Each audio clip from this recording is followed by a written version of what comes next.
everybody out there in podcast land. I'm Suzanne Wells, and this is episode number 72 of eBay the Right Way. Today's date is August 3rd, 2022. The guest on this episode is Bevin, who specializes in fabrics and textiles. The big announcement this week is that my 2022 Bolo book went live in my store on Thursday, July 28th. The eBay listing has several photos of the inside of the book so you can see what you are getting. I have also posted a video on YouTube, you can see the link below, with more information about the book. Very exciting news, as my Bolo books help everyone make more money on eBay. You can always check the feedback on my eBay profile for comments about my educational products to see what other sellers are saying. Okay, we're going to jump into the conversation with Bevin. Hello, listeners. Today we have Bevin with us, and she's going to share some fun information about fabrics and textiles and whatever else we get into, because this is not scripted. It's totally random. It just goes where it goes. So, not to put you on the spot, but I haven't had a single person say, I don't have anything to say. You know, everybody has plenty to talk about. So if you're invited onto this podcast, just keep that in mind. You don't have to be a public speaker. Nobody's going to see you. We just talk about eBay. And I have my coffee. And what do you have? I have a bottle of water. So Okay. I'm in the desert and it's very dry right now. Mm-hmm. Okay, so say hi to the listeners. Hi, everyone. And I especially want to shout out to everyone in your Facebook group because they are so nice and, of course, informative, but just welcoming. And I call your group the nice group.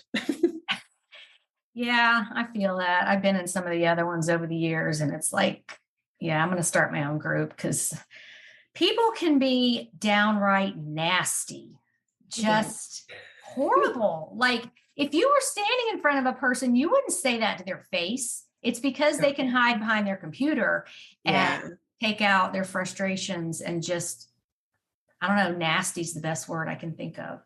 But your group is the good one. Yes, I love my group, and I love how everyone helps each other. So, okay, so next question.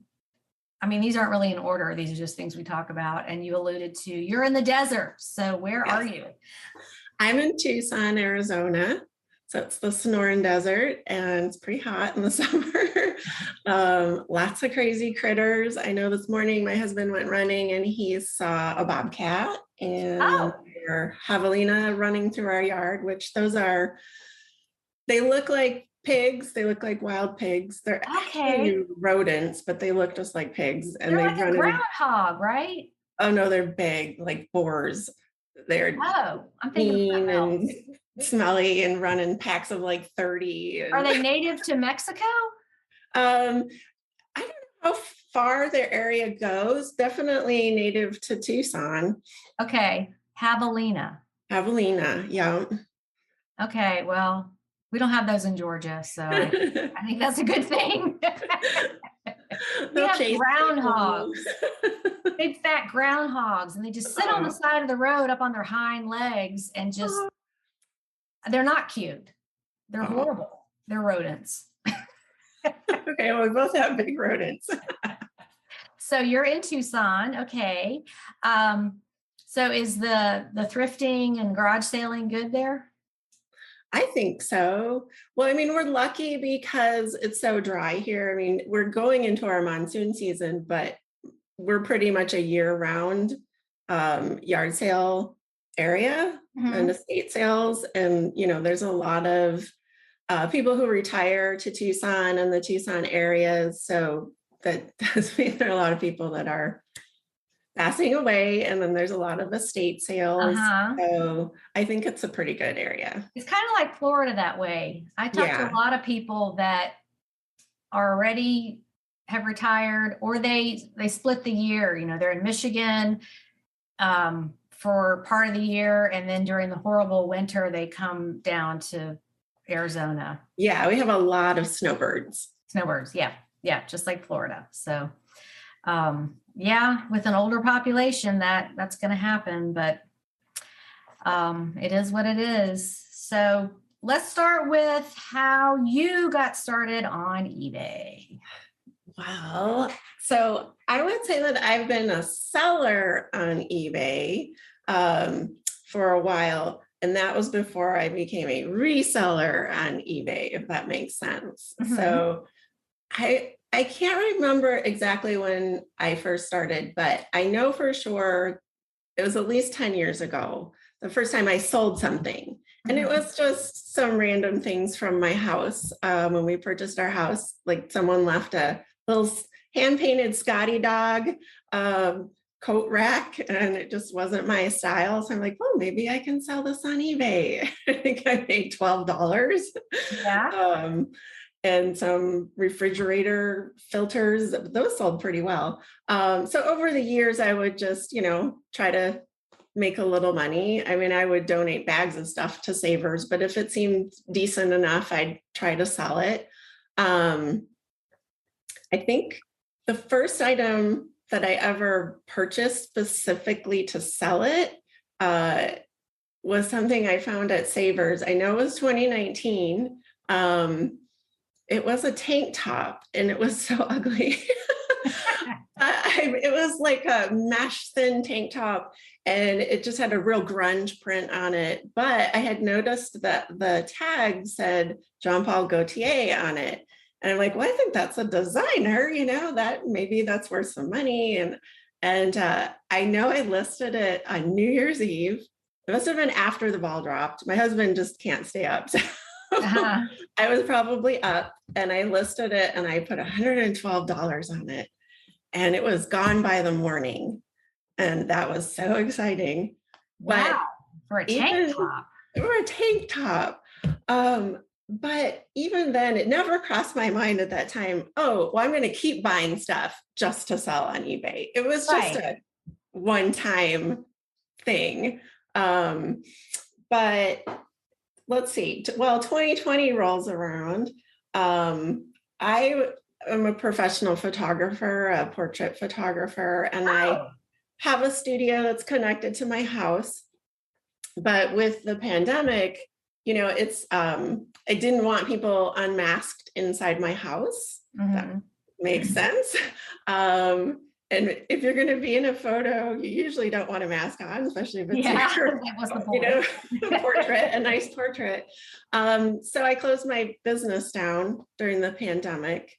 And so a couple steps happened during that time to where I am now that kind of pushed me into eBay more. The first one, I think, was that I started making some cloth masks just for friends and family, and I couldn't really keep up with the demand. And I asked a friend of mine who had to pivot her sewing business, and she started sewing masks, if I could buy wholesale from her. And I was selling them for my nonprofit. I was afraid that my nonprofit wasn't going to, I have a small nonprofit, and we work with children in Africa, going to get any donations that year. So I'm like, well, if I can maybe make a little bit from the masks, help some people, get some masks to people. And so I sold them on eBay because it was just an easy way for me to collect the money from friends and family, but strangers started buying them too. And that worked really well. And I got used to shipping things every day.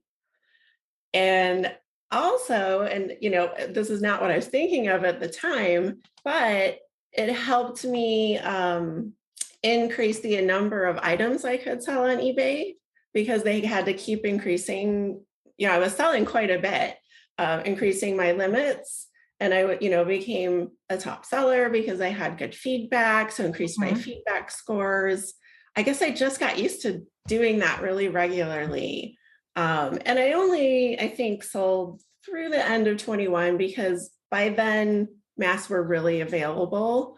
So we weren't selling many anymore. Right. It was kind of a little short period of time. But it did help my nonprofit, which was great.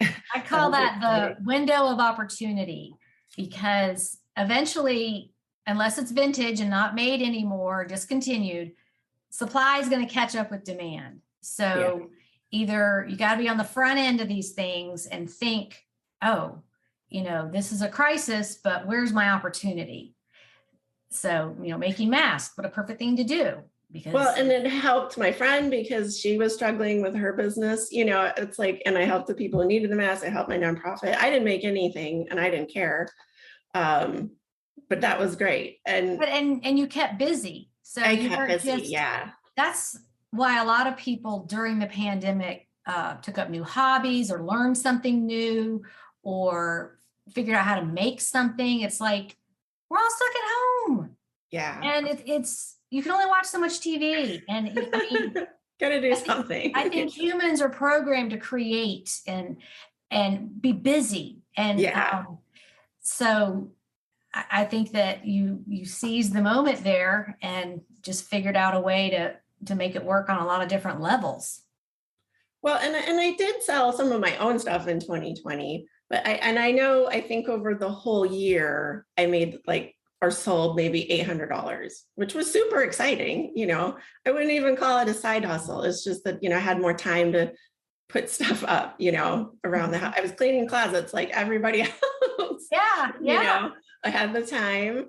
And in 2021, then the kind of next step was that I did really start cleaning out closets. And I had a closet, I'll just call it my eBay closet, because I had been throwing stuff in there for probably 4 years thinking someday I'll sell this on eBay. And a lot of it was like things my husband had brought home from his, childhood, like a lot of Dungeons and Dragons books, things I had just inherited, over time. And I think it was around February 2021. I guess I just went on a listing binge. I'm like cleaning out these closets, getting rid of this stuff. And then I was making $800 a month. And I'm like, what? It was surprising to me. And I still wasn't working. So this was a big deal to, be making some money finally. And I can give you guys a Bolo too from this, because I looked it up. It's still a Bolo. I had a lot of magazines sitting around, just like fashion magazines, because for my photography clients, I like to put out Vogue magazines and things like that people could look at. And get ideas of what you want your shop to look like. And makeup and fun things. Right. But I just had piles of these. So I would put them together in little lots and, maybe sell them for $13, $14. But I would look them up. I'd look up every magazine. And the December 2020 issue of Vogue magazine, so in 2021, it was like 2 months old. It wasn't a big deal. Didn't think it would be worth anything. I was seeing these huge prices. Like, what is going on? It's 2 months old. But apparently what happened, so Harry Styles is on the cover. And it's the first time a man was the only person on the cover, like by himself. So this was a big deal. And he was wearing a dress. Can't see the bottom of what he's wearing, but he was wearing a dress, and it sold out. And I think they did maybe a second printing, but they just were not that available and everybody wanted it. I think I sold mine, trying to remember exactly, probably for like $70. And it went international because I offered international shipping to someone who bought it for his daughter. Well, they're still selling for, I'd say, average around $50, a little less, a little more. Okay. And I'm looking it up right now because I wanted to see this cover. And so Harry Styles is a musician, singer. And yes, there he is. And the first thing that came up was an eBay listing where it's active and they're asking $112. Yeah, and I think the solds are going to be more around 50. And I'm gonna look that up while you're talking, because sure. Well, and it's like still a good Bolo, and it's something anybody can find. I had told a friend of mine who resells, and she found 2 of them, just around. Really? Well, she found one at a doctor's office, And another, I can't Oh remember my gosh, the the other one. sold prices, $299, and that was on July 11th. We are recording this on July 21st, so 10 days ago. So look, I One, mean, it just shows you you've got to look stuff up. You know, who knew a magazine that was 2 months old could have been worth anything, you know, a one that, you know, you pay a couple bucks for, or even less if you have a subscription. well, now after seeing this, the first thing that popped into my head is library, because all of our libraries have this cart at the door with stuff for sale and stuff they've pulled, you know, and it's like, you could even take that further if the library had it, check it out, say you lost it, Feel it. pay for it. They probably charge you $10 and then you sell it on eBay for $300. Oh, that is so crooked, but that popped into my head. Oh no. Well, there are a few other Vogues that can be worth, you know, some money, and maybe not quite as much, and they're not that old, maybe just, you know, a year or two old. So definitely look them up if you have a subscription or if your friends have subscriptions. So wait, the one that was found in the doctor's office, did she just take it or did she I don't ask think so. No, I think she asked them about it. the But I mean, Bolo a year-old magazine, they probably like whatever, like, you know. look at it, you can have it. But it's like the Bolo that turns you into a unscrupulous person going around to doctors and dentists' offices looking for this one magazine. But I'm sure people have this just sitting around, you know, people have this subscription, but so, you know, after I was going through the closets and doing well, the final like chink that sort of transformed me into doing this more as a business was that I like to sew.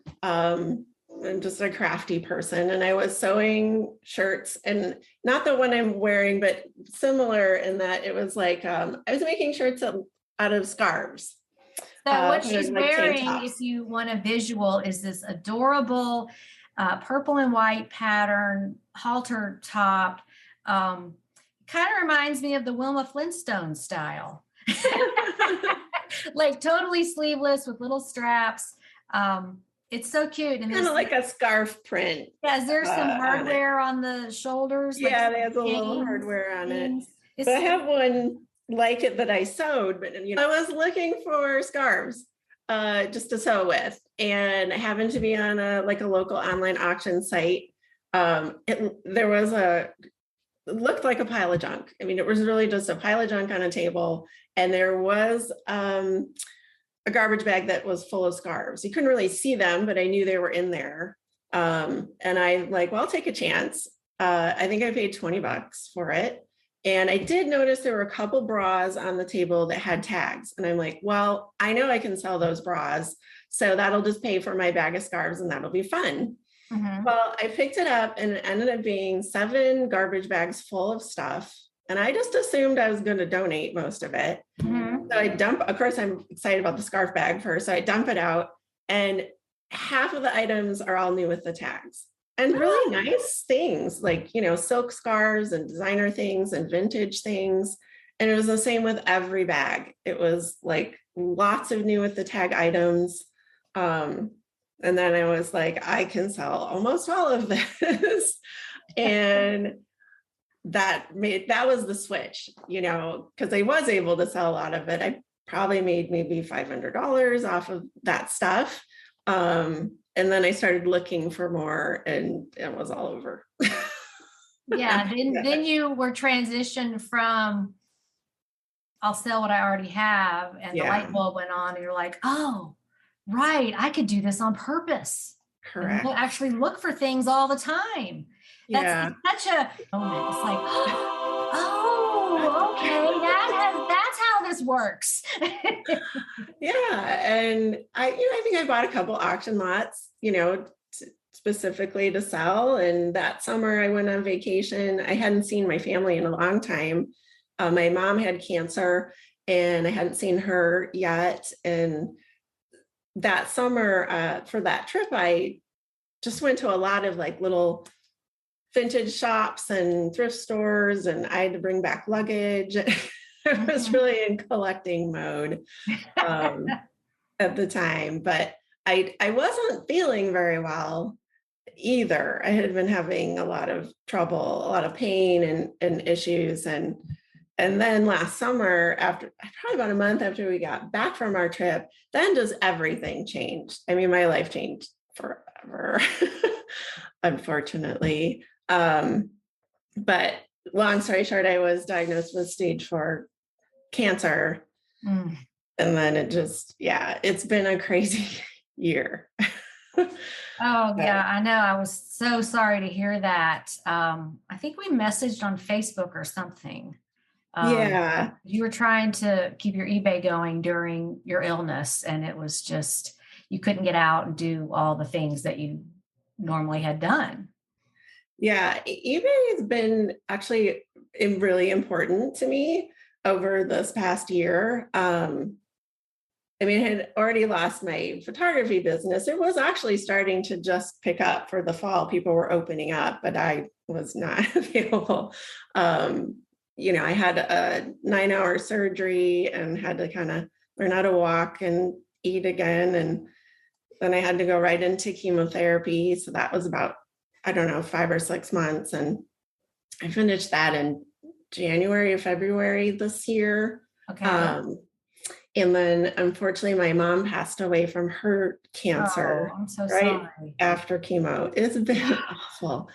And Did you feel like God was saying, let's just give her one more thing. Let's give her one more thing. no, thank you. Like, that's what you feel like when all these things happen at one time. It's like, are you being tested? Or like, how can so many horrible things happen to one person in such a short period of time? Yeah. I had another small surgery, and then but during everything, through all of it, I kept my eBay store open. And I'm not going to recommend this, and I'm not sure what I was thinking, but I left it open while I had my surgery. I went to Mayo Clinic in Rochester. Oh, okay. For the surgery itself. And I think I was gone a week and a half. That was quite a blur. I sold 10 things when I was gone. I couldn't walk when I was home. I had to have a friend come and pull the items for me and kind of like tell her how I was packing and everything. And everyone was nice. They waited. I mean, I had it on vacation mode, but well, maybe your thinking was, or your unconscious thinking is like, I'm going to try to keep things as normal as possible. Keep doing things I enjoy. I mean, even if you're just shipping things, you're still keeping it going. And that's one tiny piece of your life that you can keep the same. That even if it's slower, if you have, 10-day handling or whatever, it's something you can look forward to. I think it was that I needed a reason to say, I'm coming home. I'm making it home, and it was so difficult actually to physically get home. It's really nice that in Rochester, because of Mayo Clinic, they actually have like a quiet room at the airport, because I was on the floor. I just couldn't move. I had a lot of things tubes sticking out of my body. It was so difficult to even physically make it home. But in my mind, like seriously thinking, I've got to get home. I've got to ship my eBay packages. Well, and I mean, do you have kids? I don't have any kids. So like maybe if you had children, that would be the reason, or your pets, or, I think when you are seriously ill like that, you have to find a reason to keep going. Yeah. And I will say, I've never been to the Mayo Clinic. Thank God I've never had to, but I've heard so many wonderful things about it. And there's a wonderful, I think it's on PBS, or you may have to pay for it on Amazon. It's the history of the Mayo Clinic. Oh, okay. And all about how it got started and their philosophy and how all the doctors work together to figure out what's wrong with you and your treatment plan. And They're amazing. They're really amazing. You felt like that was a good move to go there? Yeah, I do. I mean, you never know what's the right decision, but you just have to be okay with the ones that you make. But I do think that was the right decision, just because they have a very large surgical team there. And it would have been even tricky to get some of the tests I needed in Tucson, like quickly. And everything there is just a machine. You know, I got there, I had this test, I had that test, I had my PET scan, you know, and they have all the things, and they just send you one to one the other. They're very well organized across departments. And that's one thing that the patients in this documentary talked about, which even if you're not sick or ever plan on being sick, you should watch this so that you'll know that it's an option, because these people were talking about how everything is there. You don't have to wait 10 days for an appointment with this doctor and then wait 5 days to go get this scan and, you know, get this medication. No. It's all right there. You just like go to the second floor and see this doctor, or I think all the doctors come to you, but just, you know, all the technology is there on site, and there's no waiting, all this waiting that when you're sick, you have to wait for all these appointments, and it's just, it's ridiculous. You know, I think I have a problem with my heart. Well, we can see you in 3 weeks. And it's like, might not be here in 3 weeks. Well, and unfortunately, my cancer is very aggressive and very rare, and doctors get excited about that. You know? Well, but thank God that they do, because I went through a health journey with my daughter, and nobody cared enough to figure it out. You know, if it's not the 5 things in their bag of tricks, they're like, well, we don't know. And you go to another doctor and you start over again. So praise God that these people at the Mayo Clinic are wired that way. They're like detectives. They want to figure it out so they can help you. And then anybody else that comes along with that, they'll have figured it out. Yeah. Well, I'm still alive. I'm very happy. And we're so happy about that. And, you know, I'm lucky, and I'm still in treatment. I'm not in chemotherapy, but I'm in something called immunotherapy, because the chemotherapy did not get all my cancer. It doesn't necessarily work the best against, I have endometrial cancer. And I take another drug, which I was telling you about before we started, that's extreme. You could buy a car every month for the cost of this drug, but I'm getting it through a program from the drug company. But it's called PARP inhibitor, and it's another thing that kind of works against the. And what was the price tag on that? $17,000 a month. $17,000 a month, but you're not paying that. I'm not. I'm getting it through like a compassionate care program. Okay. So I'm lucky, like I said, to be trying this and trying to keep going. But there's I still have a lot of issues, but I'm working on all of it. And you know, even with the wigs, because I wore wigs a lot after I lost all my hair. It's kind of funny with eBay.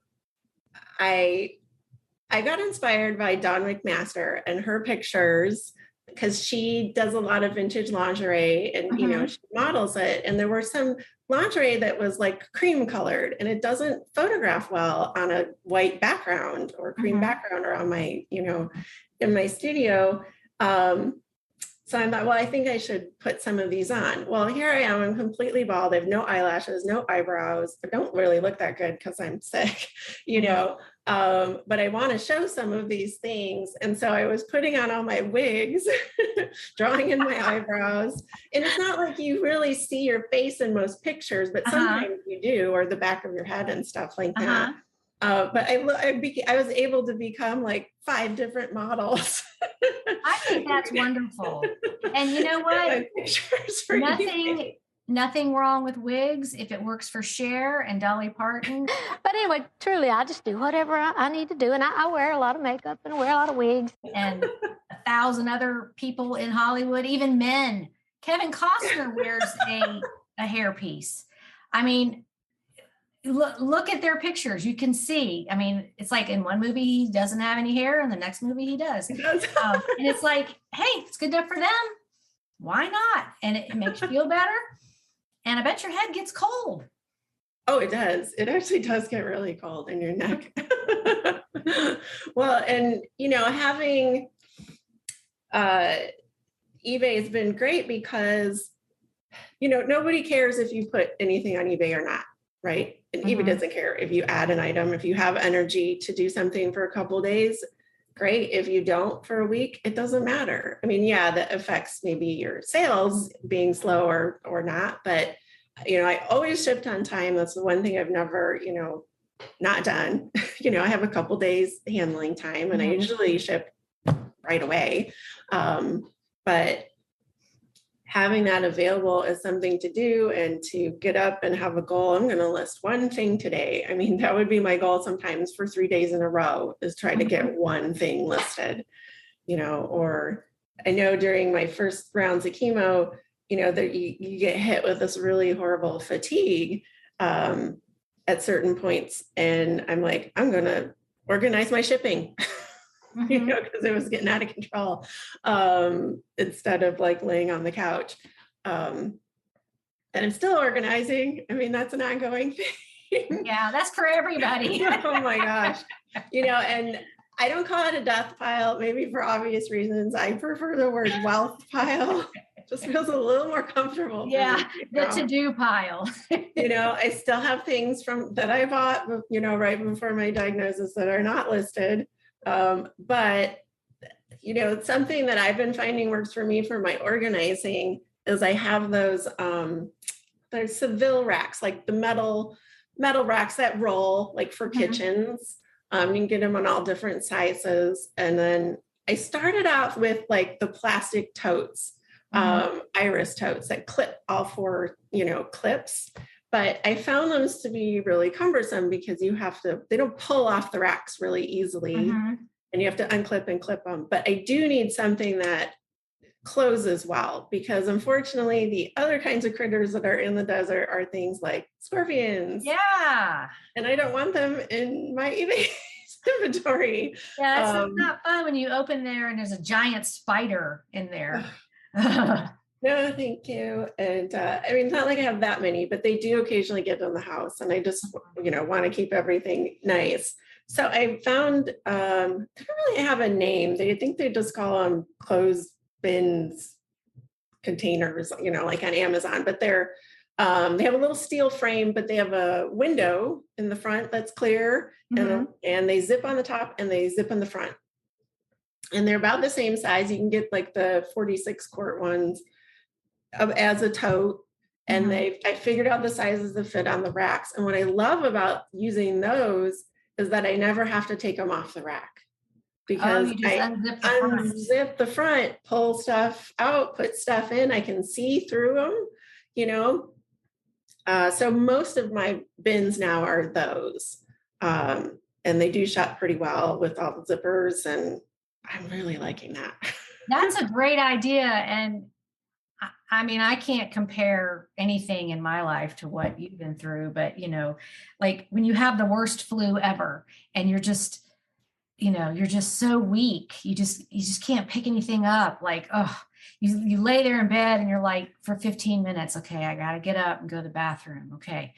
Let me find the energy to do that, and you're just trying to get through every day. And all that stuff adds up.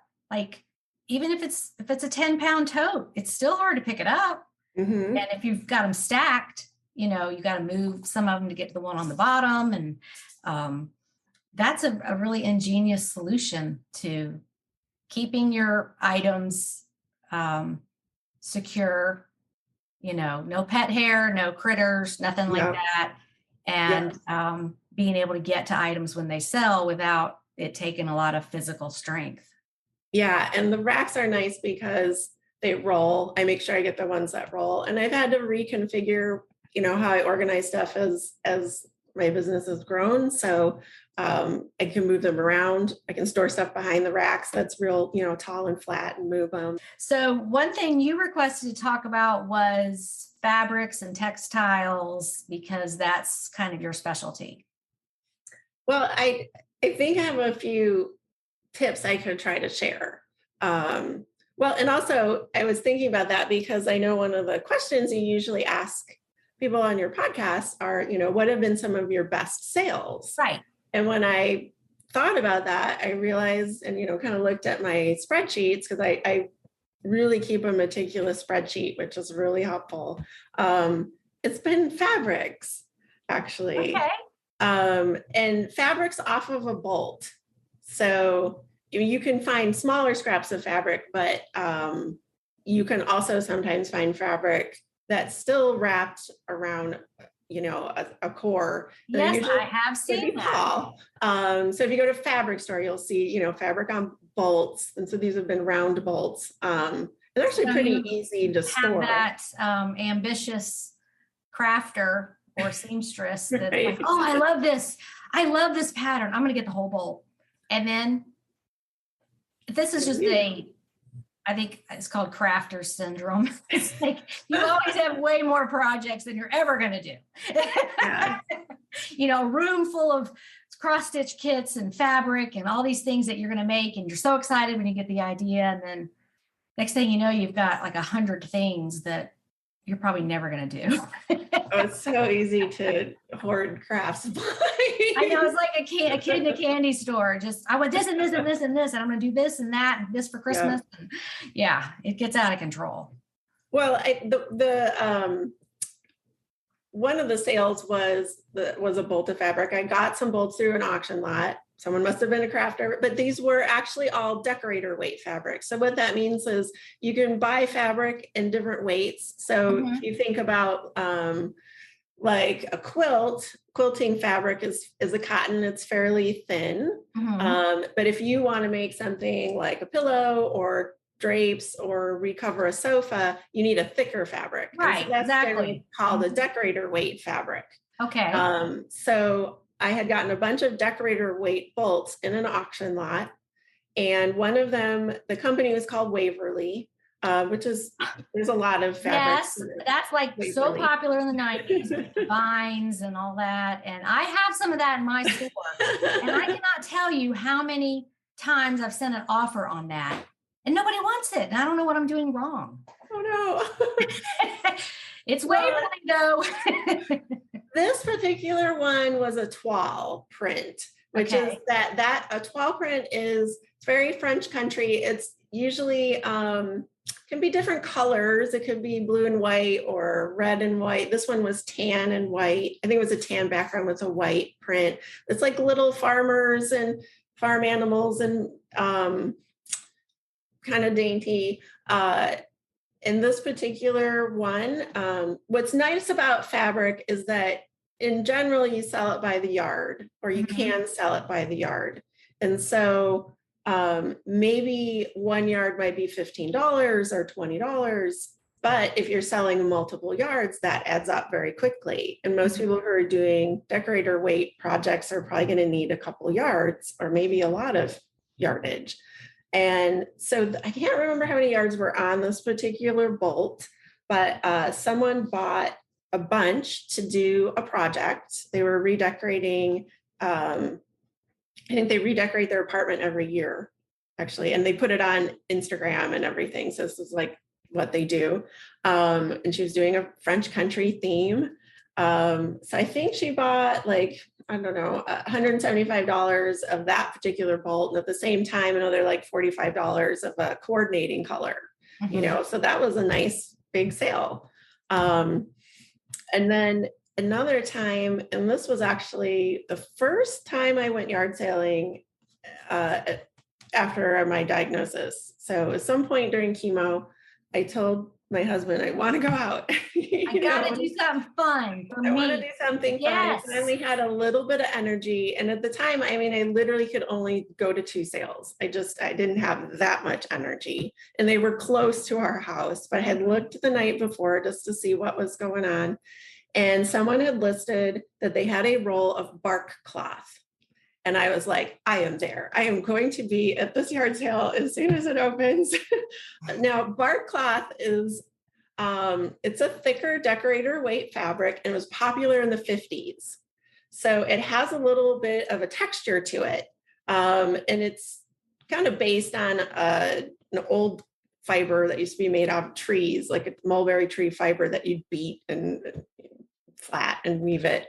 But that's usually a cotton nowadays. Nowadays you can still find bark cloth, but usually when something says bark cloth, it's a lot of times associated with the 50s. And this can go for $40 a yard.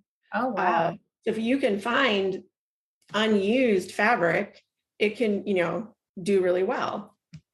So I went to a yard sale, saw a bolt of fabric on a table, ran to it, grabbed it, didn't look too closely at it. And I asked her, how much do you want for this? She said $20. I'm like, okay.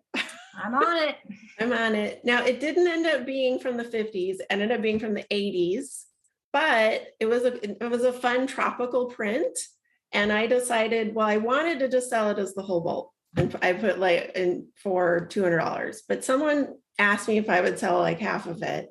And I'm like, because it's a lot of work to unroll a bolt of fabric. They're big. Yeah, because you have to figure out how much is there so you can put it in the listing. Like, is it 4 yards? Is it 2 yards? I had to have a friend help me unroll it and measure it and roll it back up. And I didn't want to have to do it to cut it for selling, but I did it anyway. But the same person bought the rest of it. It ended up being a decorator company in LA. But yeah, so that sold for about $200, the whole roll. And, nice. So there's, I think in general, a lot of women's crafts things can be very undervalued. I mean, I know you talk about, and you see it a lot, the embroidery kits and things like that. Mm-hmm. But another one of my big sales, I know it was over $100. I don't remember how much it was, but it was yarn. It was just a bunch of yarn. Picked it up at a thrift store. And in terms of yarns, like the yarns that are worth more money are generally, because I used to knit a lot too, so I know I have big stacks of yarns myself. You have an inventory. I do have an inventory, even though I don't knit anymore, but are things that are natural fibers. So things, wool, mohair, cashmere, silk, or more unusual hand-dyed fibers. And so I hadn't heard of this yarn before. It was in kind of a package. I think there were around, 8 or 9 hanks of yarn, but they were kind of a pretty rainbow color, and it was made out of Tencel, which I hadn't really heard of as a yarn. Yeah, that's a clothing fabric. Yeah. But yeah, you see it in clothing, but I believe it's like is it a cellulose fiber? I'm not sure. I can't remember now. But it was a hand-dyed yarn. And when I looked it up, it was selling for quite a bit per, hank or skein. And I sold it as a lot it came with a pattern for a jacket. And that did, or maybe sold close to $200. Yeah. So, I mean, there's definitely some good things, in terms of the yarn and fabric world. And I haven't sold it because now I'm trying to figure out what to do with it. Found some scrap fabrics, vintage fabrics at a sale. And one it's Emilio Pucci. So it's the designer, but it's the fabric. Oh. Not an actual finished piece of clothing. So I have to decide if it would be better for me to sell the yard by itself or to make some pillows and sell those, because I might be able to do better that way. I don't know yet. I don't know. I guess list it by itself first and then see, because then you would save yourself the trouble of making something. If somebody just wanted the fabric. You mentioned a word a few minutes ago, toile. Toile, yeah. And it's spelled Toile. Yes. And I just wanted to point that out to the listeners. Like, what was that word you said? I've seen that word a lot and I didn't know how to pronounce it. I guess I just never looked it up, because you can do that on Google, how to pronounce whatever. And then the little lady, the cartoon lady, comes up with her mouth and you just listen to it, and it's spelled how it sounds rather than how it's spelled. So Toile is pronounced toile. Yep. And that's the pattern. So it's not an actual Right. company or anything. It's just the pattern that's printed on a fabric. Well, I mean, it's really like just saying a print with apples. It's just a wall print. You know, it's and if it's hard to describe it, if you just Google it, you'll see what it looks like. Yeah. But it's usually like little peasants and farmers and with their little ducks and their gardens and things like that, and little groupings. You'll see this pattern on pottery as well, especially usually blue and white, like white ceramics with a blue print or a red print or a black print. It's been popular on and off for hundreds of years. So, okay, I was looking up like what the definition is, but it says an early version of a finished garment made up in cheap material so that the design can be tested and perfected. But a toile print is like, I have some vintage ceramics I have from my family, but they have a toile print on them. So it says a highly detailed, repeated pattern depicting a pastoral or natural scene. Mm-hmm. Flowers, couples, animals, and landscapes are often the subject of toile patterns. So, okay. And yes, if you Google that, you'll be like, oh yeah, I've seen that everywhere. Yeah. It's on draperies. It's recognizable. Furniture upholstery. It's on like tablecloths. Yeah. Mm-hmm. Got it. Mm-hmm. So I learned something new. Oh, good. Okay. Well, and I think when, for me, knowing what a textile is made from, like what the fiber is really important, because if you're going to clean a textile, that's kind of the first thing you want to know. Mm-hmm. Because what your object is made out of is going to push you in the right direction for how to clean it, whether it's vintage or whether it's new. And I've had so many fails too, disasters when trying to clean things, even when I know better. So sometimes I just like sit myself down and try not to go so fast and like, okay, what's the best way to do this? And, not enough time in a podcast to explain how to we need to have you what the back on in a few months and we can be specific. That's what I'm going to start doing with people that specialize, because mm-hmm. after this podcast, I get questions. What about this? What about that? And mm-hmm. so like KC came on to talk about Lego. Yeah, that was great. Louis Prizzi is in the queue to talk about Barbies.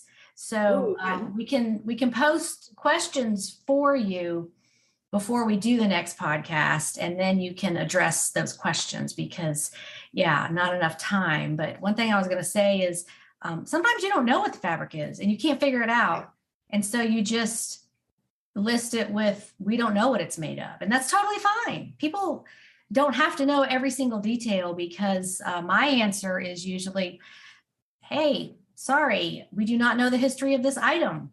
Yeah. So we can't tell you. We don't know. Well, one thing you can do with fabrics, sometimes it wouldn't be worth it, but if I'm trying to figure out, usually it's between like, is this a linen cotton, or is this got polyester in it? Mm-hmm. Or I'm trying to figure out if it's maybe silk fabric, or mm-hmm. is it polyester fabric? Because, if something's silk, it's definitely going to be worth more than if it's not. Right. And sometimes it's very difficult to tell. If you can go into the seams of the fabric, where like a hem or an inside seam, usually somewhere there are some threads sticking out, and you can clip those threads off and then burn them. So you can do burn test. And you can Google burn testing, fabrics. You don't set your whole item on fire. You want to take a couple threads off. I have a lesson on that in the premium library where it shows, because I got some fabrics and then I did a burn test, and then it's like, this is the residue left from wool. Right. This is the residue left, like polyester and rayon and those kind of fabrics that aren't natural, they burn differently. Yeah, it'll be hard. They have a horrible smell, and it's like, oh, okay. And so, and even if you can't figure it out, you can take a few hairs like off yourself or your dog or whatever and see what natural fibers hair are burns. nice. It's going to look the Yeah. same as hair when it burns, and it's going to Yeah. smell kind of like that because natural fibers came off of animals. So Yes, exactly. don't like set your dog on fire, just cut a few hairs. But yeah, I mean, you can get a better idea doing a burn test, but if it's a blend, you're not going to know. Yeah. Yeah. Well, and then for cleaning, I mean, so many things are made out of textiles, not just clothing. You have linens, you have hats and shoes, you have plush, you have Christmas stockings. Mm-hmm. I've been up to my ears in Christmas stockings lately. If you know that it's a plant fiber, so generally cotton or linens, then that's helpful because you can use oxygen cleaners Mm-hmm. on them. So if they're very yellowed, or they have a lot of yellowing over time or other kinds of stains, the oxygen cleaner can really be helpful. You do have to be careful though, because while oxygen cleaners are also called, color safe bleach, if you have really brightly colored items and modern items, the color can transfer. It can come out, but it can transfer to other things. So you need to make sure if it's something you're soaking because you're trying to soak stains out of it, that you soak it by itself, Right. not with other things. Yeah. Don't put the red in with the white because they'll both come out pink. But it can color transfer on itself if it's got light colors and dark colors. So you just have to be careful. And then you never want to put an animal fiber in oxygen cleaner, like this is like OxyClean or something like that, because oxygen cleaners are hydrogen peroxide and they will weaken fibers that are animal fibers. So animal fibers would be things like silk, wool, angora, cashmere, and shell. So if something has shell like buttons on it, those could dissolve in an oxygen cleaner. Okay. Actually, there was someone in one of my business groups that had a dry cleaning business, and she said they cut the shell buttons off of anything and they would sew them back on. I'm like, what? That seems like so much work. But yeah, you just have to be careful. I saw someone on one of your Facebook posts that they were talking about cleaning and they said they put wool socks in an oxygen cleaner and they turned to mush. And I was like, oh no. Yeah. That's why you have to know what your fiber is, because there are better cleaners and worse cleaners for the fiber. And one of the most gentle cleaners you can use is something that's pH neutral, and it's called Orvis paste, Orvus. You can get it on Amazon, but you can also get it at a feed store because it's used to like wash horses and things like that. It's how interesting. Gentle, but it's pH neutral. So it's great for anything, silks onto anything. It's pretty concentrated. I bought a big one on Amazon and I don't think I'll ever use it up. I put in a little ketchup squeezy bottle to just, squeeze out a few drips, but it works great. It doesn't have a smell. So it's great for eBay things. And that's always nice to start with, because you can always go to something, more that's harsh, but you'd start with something gentle. Right. Start with the most mild thing. See if that works. I know from cleaning things that, I have this problem with rescuing, like, oh, this is the most beautiful linen top. Oh, and it's Eileen Fisher and it's expensive and it has a stain on it. I'm going to see if I can get that out, rescue it. And sometimes you got to do 2 or 3 different things and just keep working with it to get the stain out as much as you can. But, I only do this on expensive items, like get it for $3 and can sell it for 50 or more. It's worth my time. It's like this, I don't know if it's an addiction or an OCD. It's just a challenge. It's the challenge of it. Like, can I get this out so that you can't even see it and nobody will ever know? Well, and it's sustainable, right? Because there's so much textile waste. A beautiful garment or item, and someone will love this.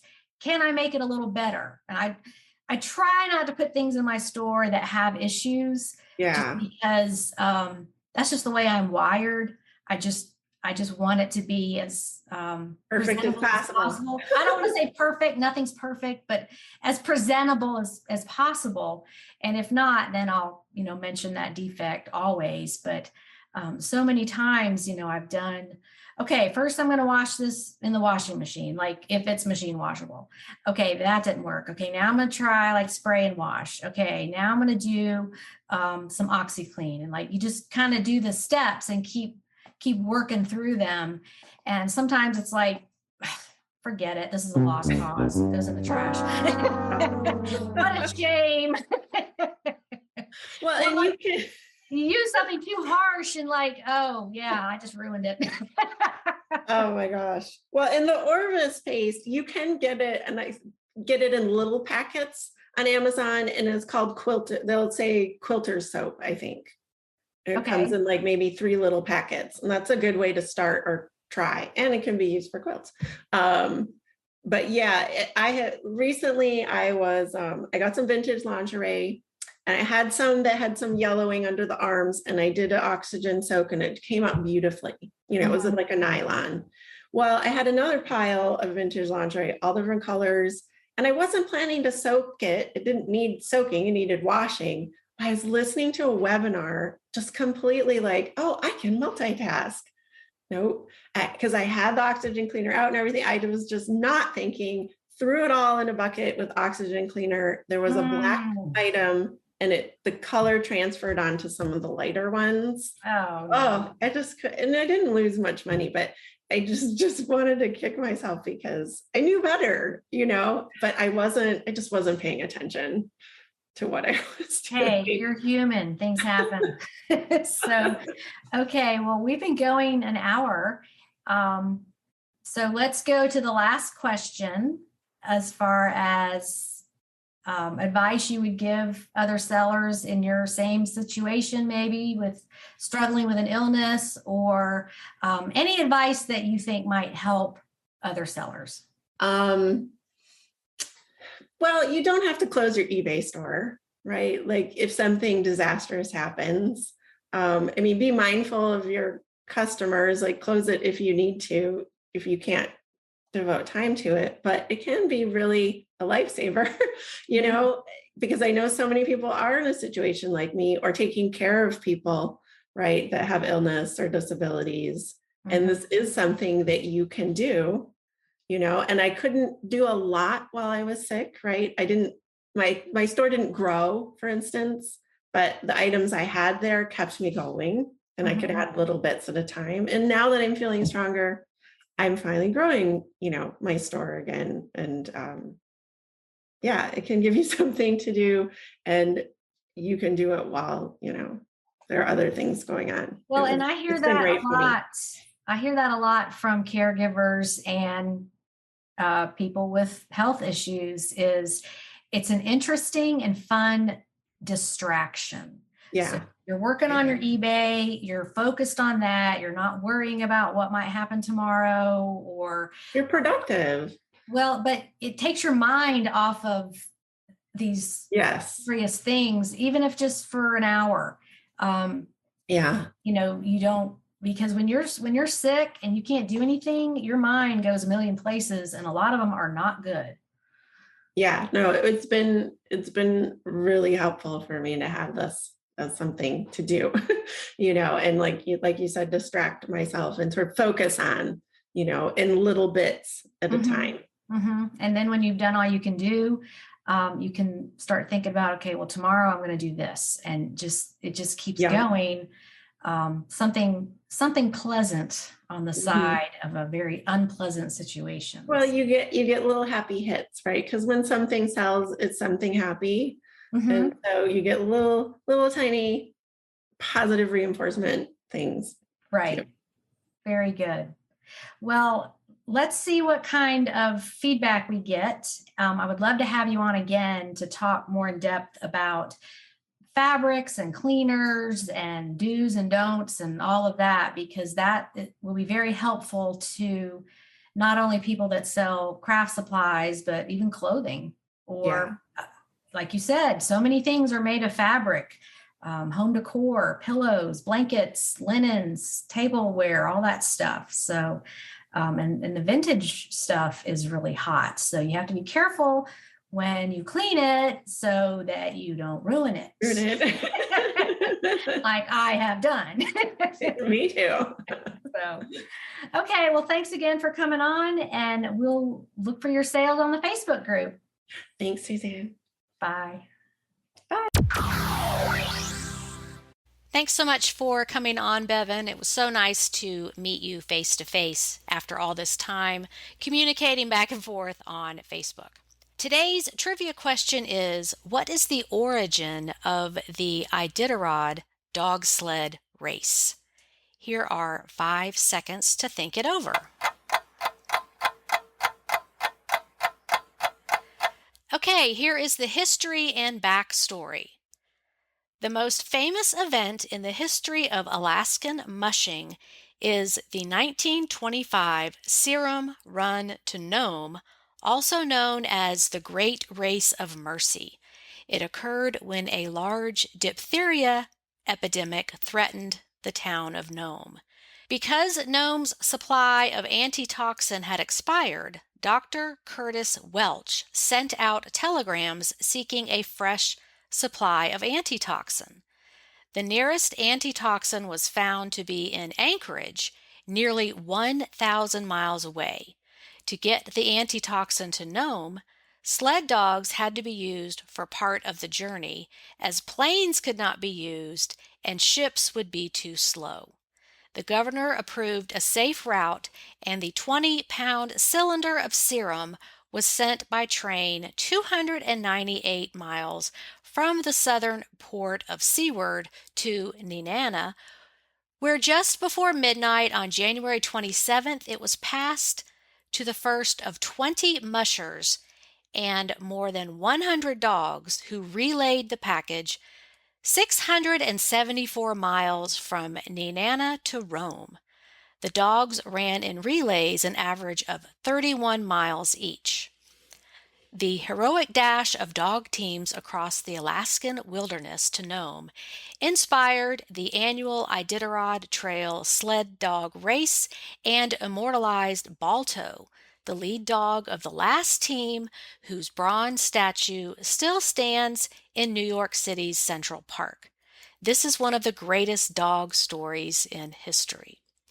And a lot of people don't realize that the original race, it was relays. It wasn't one musher and his dogs. It was a group effort. So 31 miles, and then they would switch to another musher and fresh dogs so that they could keep going. And this was the fastest way to get that serum, which did save the town.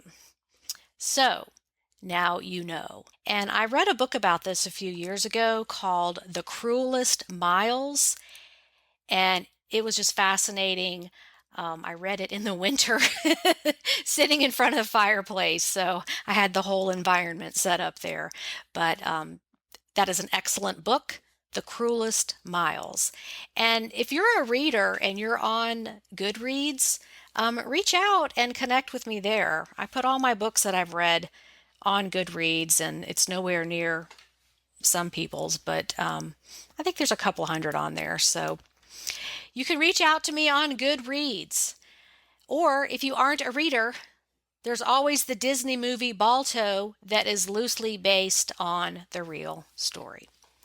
So that is a wrap for episode number 72 of eBay the Right Way, including some trivia. I just think it's fun to throw these little tidbits out there. I enjoy listening to podcasts that provide this kind of information. Just, hey, did you know? So it makes it fun for me. Okay, thanks for listening, and I will be back next week. Have a great week on eBay. Bye.